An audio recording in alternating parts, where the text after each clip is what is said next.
আমরা অত্যন্ত দুঃখের সঙ্গে জানাচ্ছি যে বাংলাদেশের মানুষের সবচেয়ে প্রিয় রাজনৈতিক ব্যক্তিত্ব বেগম খালেদা জিয়া আর নেই। তিনবারের প্রধানমন্ত্রী ও বিএনপি চেয়ারপারসন কিছুক্ষণ আগে রাজধানীর এভারকেয়ার হাসপাতালে চিকিৎসাধীন অবস্থায় চিরবিদায় নিয়েছেন।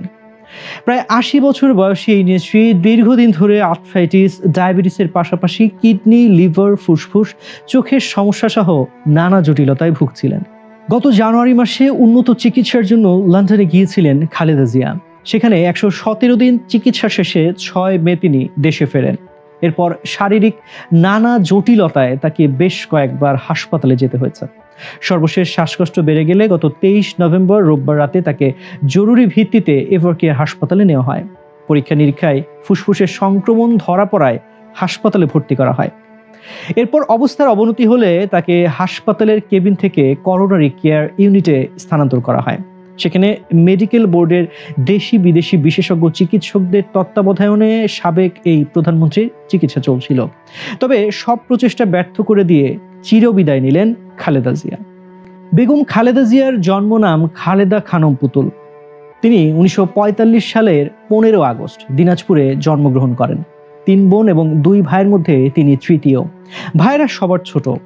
তার পিতামহ হাজী সালামত আলী, মাতামহ জলপাইগুড়ির তোয়াবুর রহমান, বাবা জনাব ইস্কান্দর মজুমদার এবং মা বেগম তৈয়বা মজুমদার।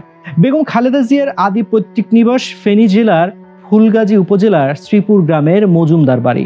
বাবা জনাব ইস্কান্দর মজুমদার ছিলেন একজন ব্যবসায়ী। ইস্কান্দর মজুমদার ১৯১৯ সালে ফেনী থেকে জলপাইগুড়ি যান।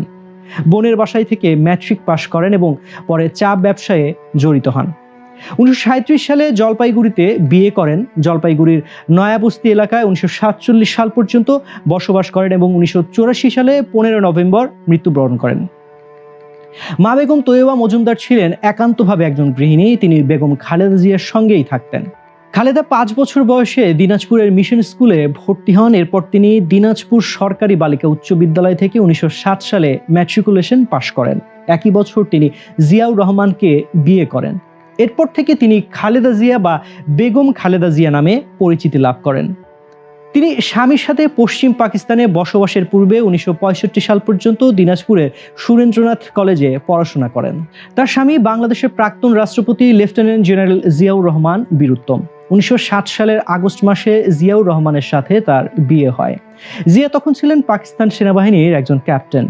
ডিএফআই এর কর্মকর্তা রূপে তখন দিনাজপুরে কর্মরত ছিলেন। তার এক ভাই মেজর অবসরপ্রাপ্ত সাইদ ইস্কান্দার বাংলাদেশ জাতীয়তাবাদী দল থেকে ফেনী ১ আসনে নির্বাচিত সংসদ সদস্য ছিলেন। তার ২ ছেলের মধ্যে বড় তারেক রহমান বাংলাদেশ জাতীয়তাবাদী দলের ভারপ্রাপ্ত চেয়ারম্যান। তার কনিষ্ঠ ছেলে আরাফাত রহমান কোকো ২০১৫ সালের ২৪ জানুয়ারি মালয়েশিয়ার ইউনিভার্সিটি মালায়া হাসপাতালে হৃদযন্ত্রের ক্রিয়া বন্ধ হয়ে মারা যান। আরাফাত রহমান একজন ব্যবসায়ী ছাড়াও বাংলাদেশ ক্রিকেট বোর্ড ও সিটি ক্লাবের সাথে যুক্ত ছিলেন। ১৯৬৫ সালে খালেদা জিয়ার স্বামীর সাথে পশ্চিম পাকিস্তানে যান। ১৯৬৯ সালের মার্চ পর্যন্ত করাচিতে স্বামীর সাথে ছিলেন। এরপর ঢাকায় চলে আসেন। কিছুদিন জয়দেবপুর থাকার পর চট্টগ্রামে স্বামীর কর্মক্ষেত্র স্থানান্তরিত হলে তার সঙ্গে সেখানে এবং চট্টগ্রামের ১৬ শহর অঞ্চলে বসবাস করেন। মুক্তিযুদ্ধের প্রারম্ভকালে খালেদা জিয়া কিছুদিন আত্মগোপনে থাকার পর ১৬ মে নৌপথে ঢাকায় চলে আসেন। বড় বোন খুরশিদ জাহানের বাসায় ১৭ জুন পর্যন্ত থাকেন। ১৯৭১ সালের ১৫ ডিসেম্বর পর্যন্ত তিনি ঢাকা ক্যান্টনমেন্টে পাকিস্তান সেনাবাহিনীর মেজর জেনারেল জামশেদের অধীনে বন্দী ছিলেন। ১৬ ডিসেম্বর বাংলাদেশ স্বাধীন হলে তিনি মুক্তি পান। রাজনীতিতে আসার আগ পর্যন্ত বেগম জিয়া একজন সাধারণ গৃহবধূ ছিলেন। মূলত ২ পুত্রকে লালন পালন ও ঘরের কাজ করেই সময় কাটাতেন। জিয়াউর রহমান বাংলাদেশের রাষ্ট্রপতি থাকাকালীনও রাজনীতিতে বেগম জিয়ার উপস্থিতি ছিল না।